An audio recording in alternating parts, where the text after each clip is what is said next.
जी, और बहुत अच्छी बात बोली अभी ममता खाले ने, और हमारे साथ प्रीति बैठी हुई है। बहुत अच्छी बात, मैं उनसे बिल्कुल सहमत हूँ। और अभी ममता जी ने एक बात बोली थी कि हमारे देश के अंदर महिलाओं को पूजा जाता है। मैं तो ये कहूँगी कि मत पूजिए, महिलाओं को मत पूछिए, सिर्फ उसको महिला होने का अधिकार दे दीजिए। हमारे लिए इतना ही बड़ा जो सम्मान है यही बहुत होता है।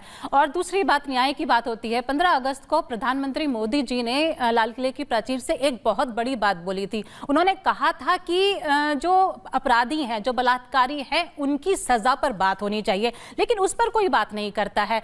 नॉर्थ कोरिया में आपको पता होना चाहिए कि सेना गोली मार देती है अगर बलात्कारी साबित हो जाए।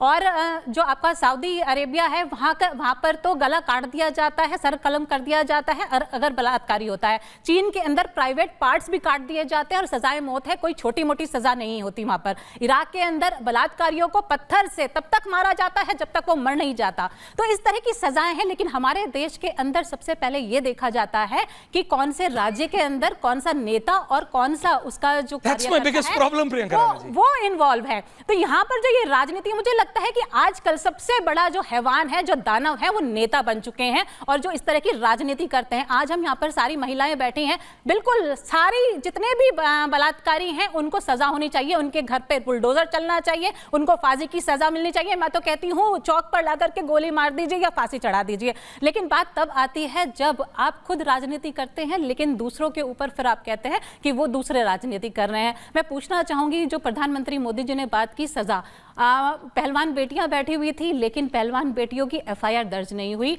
कोर्ट से जब ऑर्डर आए तब जो एफआईआर दर्ज होती है उस पर बात। अंकिता भंडारी का केस आज तक 18 सितंबर 2022, उससे आज तक कोई भी सॉल्यूशन नहीं निकला है, ना अपराधियों को सजा मिली है। इस तरह की अगर चीजें डिले होती रहेंगी, इस तरह से आप पेरोल पर अगर आसाराम बापू और राम रहीम को छोड़ते रहेंगे, तो आप मुझे बताइए कैसे सबूत को हम पेश करेंगे कोर्ट के अंदर और कैसे बलात्कारियों को सजा मिलेगी। तो इस तरह की चीजें हैं, ये भी देखनी पड़ेगी। और सिर्फ हर चीज को राजनीतिक चश्मे से देखना मुझे बिल्कुल नहीं। मैं बिल्कुल जो बंगाल में हुआ उसके विरोध में हूं और बिल्कुल सजा मिलनी चाहिए, फांसी होनी चाहिए। और मुख्यमंत्री अगर महिला है उसके ऊपर बड़ी जिम्मेदारी है, उसको बिल्कुल शर्म आनी चाहिए। अगर उसके राज्य में इस तरह की चीजें होती हैं, बिल्कुल फांसी की सजा देनी चाहिए।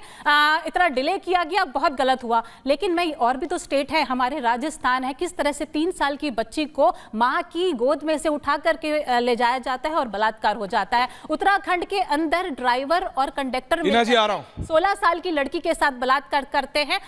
ये हमारे समाज की प्रॉब्लम है। मैं कह रहा हूं कैसे सॉल्व करेंगे जब तक शाजिया जी के नेता, जब तक बीजेपी। हाँ टीना जी आ रहा हूं, मैं जानता हूं, वेट करें। बार-बार बात कह रही हूं, मैंने अपने पूरे जितनी बातें मैंने कही, मैंने किसी राज्य का ऐसा नाम नहीं लिया जहां पे बीजेपी है या कांग्रेस है या कोई सपा है, बसपा है।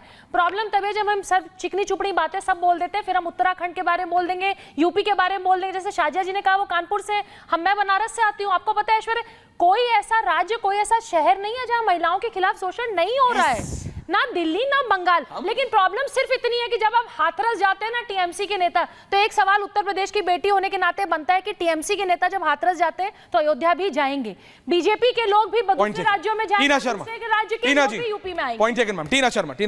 टीना जी बोली नहीं। शाजिया जी आ रहा हूं आपके पास। Tina ji, and then coming for ending comments to everyone. इत्तेफाक से इस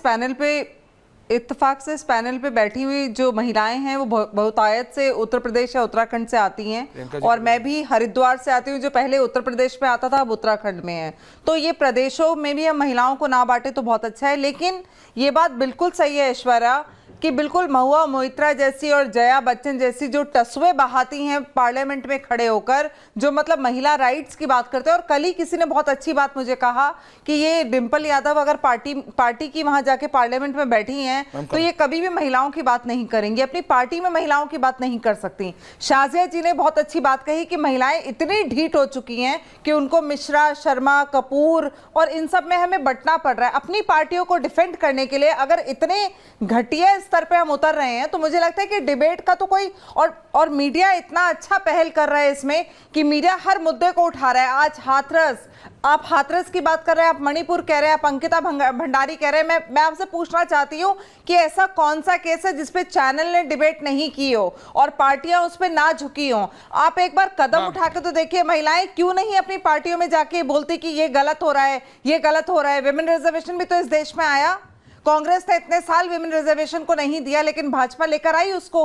लेकिन देखिए, मैं फिर पॉलिटिकल पार्टियों पे भी नहीं जाना चाहूंगी, लेकिन क्यों कुर्सी पकड़ के हम बैठ जाते हैं और क्यों हम दूसरी पार्टी की महिलाओं पे कीचड़ उछालते हैं, जबकि हम टीवी पे बैठ के अपनी पार्टी को डिफेंड कर रहे होते हैं। ये मेरा सबसे बड़ा एतराज है, और मेरा एतराज है महिला। और इस समय एक बहुत बड़ी ब्रेकिंग न्यूज आ रही है, इसलिए मैं इस डिबेट से शाजिया जी, कैबिनेट ने यूनिफाइड पेंशन स्कीम, दर्शकों केंद्र की मोदी सरकार का बड़ा फैसला आया है। अब पुरानी और नई पेंशन स्कीम की जगह अब कोई ओपीएस और न्यू पेंशन स्कीम नहीं है, यूपीएस है, यूनिफाइड पेंशन स्कीम। सरकारी कर्मचारियों को बड़ा तोहफा के तौर पे देखा जा रहा है। कम से कम 25 साल की नौकरी के बाद बेसिक पे का जो बेसिक तनख्वाह होती है, तनख्वाह का जो बेसिक पार्ट होता है, उसका 50% यूपीएस के तहत पेंशन मिलेगी। 10 साल की नौकरी के बाद 10,000 रुपए की पेंशन मिलेगी। ये अभी इनिशियल इंफॉर्मेशन मेरे पास आई है। एमआईबी अश्विनी वैष्णव ने ये कैबिनेट ब्रीफिंग करके बताया। दैट्स अ बिग न्यूज, ये बड़ी खबर है, और इसलिए मैंने इस खबर को फुल फ्रेम ब्रेक करा इसके बारे में, और डिटेल में मैं आपको बताऊंगा बाद में जैसे इसकी जानकारी आएगी। लेकिन मैं वापस डिबेट पे जा रहा हूं। I am going back on the debate. This UPS, ये नीचे ब्रेक होती रहेगी, ये नीचे ब्रेक होती रहेगी। I am going back on my debate. मैं ये कह रहा हूं, शाजिया जी, आपने सबको सुना, आपने सबके बारे में सुना, आपने आरजेडी की नेत्री को सुना, समाज सब बोल रहे हैं इधर उधर की बात। मैं कह रहा हूं सब एक साथ आ जाओ, तभी हम भारत की बेटी, जो अगली जनरेशन है, हम 78th ईयर हमने इंडिपेंडेंस का मनाया शाजिया जी, 77 ईयर्स। हम 5 ट्रिलियन इकोनॉमी की बात करते हैं, डेवलपिंग से डेवलप्ड की बात करते हैं। If our daughters and mothers are not safe, अगर हमारी घर की बेटियां और माताएं ही सेफ नहीं है, तो क्या डेवलपिंग और क्या डेवलप्ड? शाजिया जी। बिल्कुल सही कहा आपने। निर्भया आंदोलन आप सबको याद होगा, 2012 16 दिसंबर, दिल्ली की सड़कों पे सब थे, और उस वक्त हम लोग किसी ने सोचा नहीं कि हम किस पार्टी से हैं, किस धर्म से हैं, कौन हमारी जाति है। और अब देखिए 12 साल में इतना अंतर है कि कोलकाता की बात को लेकर कुछ लोग उठाएंगे, कुछ नहीं उठाएंगे। हाथरस की बात होती है, कठुआ की बात होती है, लोग डीपी बदल देते हैं और मोमबत्ती लेकर पहुंच जाते हैं। जब अशोक गहलोत के तहत सरकार होती है, जो कि कांग्रेस के सीएम थे, तब बाकायदा राहुल गांधी जी, ना प्रियंका गांधी उन दलित बच्चियों का जिक्र करेंगे।